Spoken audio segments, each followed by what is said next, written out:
Neviem, ako vyzeral váš Valentín, ale ja vám idem ukázať, ako vyzeral ten náš. Na obed sme pozerali hokej Slovensko a potom som sa ja už išla chystať. O 5:00 sme teda išli na večeru do Smíchova. Tam sme sa poriadne najedli, oni si dali predjedlo tatarák, ja som tam dala Cezar šalát s hranolkami, s hĺskovými hranolkami, mňam. A Hugo ako pregame. O 7:00 hral môj frajer zápas, prípravný zápas na FCčku na Malej Tráve, tak sme sa tam išli pozrieť. Po zápase sme skočili ešte do veľkého Teska, išli sme nakúpiť nejaké vody, čipsy a tak. A potom sme išli ku kamarátke, kde sme sedeli a pili.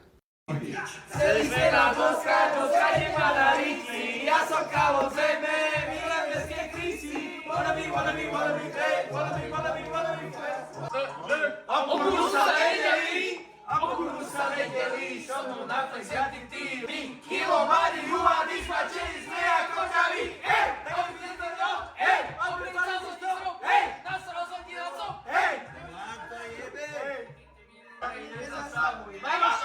Neviem, čo vám mám ďalej hovoriť, ale proste sme len pili, rozprávali sa, počúvali pesničky. No a potom niekto dal proste taký nápad, že poďme na Mostnú. My sme neboli na Mostnej extrémne dlho, fakt ani si nepamätám kedy naposledy. Tak my, že poďme všetci, bude sranda. O 1:30 sme prišli do Flaminga. Prvá vec, pravda, že hneď sme išli za bar a hneď sme si išli kupovať. Bolo tam celkom dosť ľudí, čo sme boli prekvapení, ale boli sme aj radi. Lebo voľakedy, keď sme tam chodili, tak sme vždy trafili taký deň, že tam nikto nebol.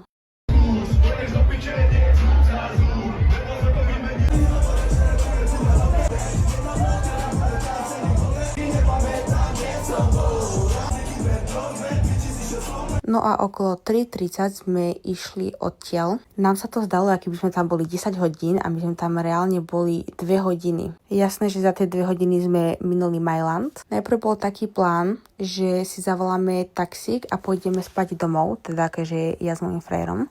Lebo moja sestra s jej frajerom, oni už vedeli od začiatku, že zostávajú spať u kamarátky.